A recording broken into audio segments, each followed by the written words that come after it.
আগামী ১ জুলাই থেকে কার্যকর হচ্ছে নবম পে স্কেল। এই বিষয়ে নীতিগত সিদ্ধান্ত নিয়েছে সরকার। সরকারি চাকরিজীবীদের জন্য এই নীতি বাস্তবায়নে সরকারের ওপর অতিরিক্ত আর্থিক চাপ ও মূল্যস্ফীতির ঝুঁকি বিবেচনায় নিয়ে নতুন এই পে স্কেল ৩ ধাপে বাস্তবায়ন করা হবে। পুরো পে স্কেল বাস্তবায়নে সরকারের অতিরিক্ত প্রায় ১,০৬,০০০ কোটি টাকার প্রয়োজন হবে।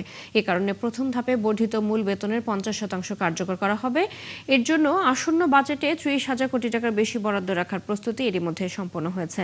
গত সপ্তাহে টানা দুদিনে মন্ত্রী পরিষদ বিভাগে বাজেট সংক্রান্ত উচ্চ পর্যায়ের ধারাবাহিক বৈঠকে এই সিদ্ধান্ত চূড়ান্ত হয়। এর আগে সাবেক অর্থসচিব জাকির আহমেদ খানের নেতৃত্বাধীন ২৩ সদস্যের বেতন কমিশন গত ২১ জানুয়ারি তৎকালীন প্রধান উপদেষ্টা ডক্টর মোহাম্মদ ইউনূসের কাছে চূড়ান্ত প্রতিবেদন জমা দেয়।